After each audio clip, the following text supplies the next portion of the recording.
మాట్లాడడం లేదు, ఇంకా సిగ్గుచేటు దాని గురించి మాట్లాడుకోవడం. జెండాలు మారితే వాళ్ళు మారుతారు, రంగులు మారితే వాళ్ళు మారుతారు అన్నట్టే ఉంది. కానీ మాకు ఎటువంటి సార్ కనీసం పరామర్శించడానికి రాలేదు. ఎందుకు రాలేదు? తప్పు చేశారనే కదా. ఏ తప్పు లేనప్పుడు కూర్చోబెట్టి మాట్లాడాలి కదా. అమ్మ మీ భూములు కావు, మీ కావమ్మా అని మాకు ఒక పెడితే మేము మీటింగ్ పెట్టి చెప్తే మేము వింటాం. లేకపోతే పరామర్శించడానికి రావాలి. రాలేదు, పరామర్శించడానికి రారు. కలెక్టర్ ఆయన ఇర్రెస్పాన్సిబుల్ కలెక్టర్ అని చెప్పొచ్చు. ఆయన పేద ప్రజల కోసం చదివి పేద ప్రజలకి ఏ విధంగా ఉపయోగపడాలి, వారి సమస్యలు ఏ విధంగా తీర్చాలి, ఆయన జీవితం అంతా చదివిన చదువు అది. ఆ చదువుకు కూడా వాల్యూ లేకుండా చేస్తుంటూ మాకు ఇన్స్పిరేషన్ ఉంటాడని ఇంకే మాత్రం అనుకోవట్లేదు. ముందు ఆయన సస్పెండ్ చేయాలని మేము కోరుతున్నాము. ఆయన ఎక్కడెక్కడికో వెళ్ళి ఈ రోడ్ ఎలా క్వాలిటీ ఉంది, ఈ రోడ్ క్వాలిటీ ఉందా లేదా అని ఏదో ఆయన రెస్పాన్సిబుల్ అయినట్టు చేతులు పెట్టి కింద చూస్తుండు. ఆయన 4 అడుగులు వేస్తే మా కాలనీ వచ్చింది. ఆయన సంవత్సరం అంతా పని చేసిన తీరని పనులు ఉన్నాయి సార్ మా దగ్గర.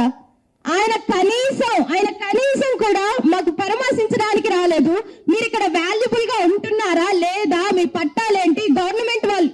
ఆయన ప్రజల తరపున మనిషి, గవర్నమెంట్ కి వ్యతిరేకంగా ఉండాలి. ఆయన మొత్తానికి పొలిటీషియన్స్ కి వ్యతిరేకంగా ఉండాల్సిన ఆయన ప్రజల తరపున నిలబడి అమ్మ మీ పట్టాలు చూపించండి, వాళ్ళకి నేను సమాధానాలు చెప్పుకోవాలని ఆయన వచ్చి మా దగ్గర మాట్లాడాలి. వాళ్ళు కుమ్మక్కయ్యి ఇదేంటో మాకు అర్థం కావట్లేదు సార్ అని చెప్పొచ్చు. ఆయన పేద ప్రజల కోసం చదివి పేద ప్రజలకి ఏ విధంగా ఉపయోగపడాలి, వారి సమస్యలు ఏ విధంగా తీర్చాలి, ఆయన జీవితం అంతా చదివిన చదువు అది. ఆ చదువుకు కూడా వాల్యూ లేకుండా చేస్తుంటూ మాకు ఇన్స్పిరేషన్ ఉంటాడని ఇంకే మాత్రం అనుకోవట్లేదు. ముందు ఆయన సస్పెండ్ చేయాలని మేము కోరుతున్నాము.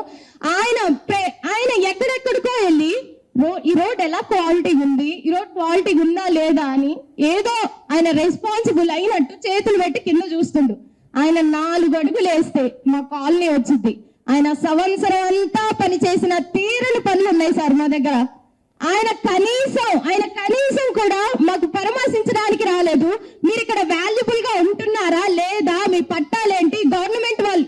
ఆయన ప్రజల తరపున మనిషి, గవర్నమెంట్ కి వ్యతిరేకంగా ఉండాలి. ఆయన మొత్తానికి పొలిటీషియన్స్ కి వ్యతిరేకంగా ఉండాల్సిన ఆయన ప్రజల తరపున నిలబడి అమ్మ మీ పట్టాలు చూపించండి, వాళ్ళకి నేను సమాధానాలు చెప్పుకోవాలని ఆయన వచ్చి మా దగ్గర మాట్లాడాలి. వాళ్ళు కుమ్మక్కయ్యి ఇదేంటో మాకు అర్థం కావట్లేదు సార్.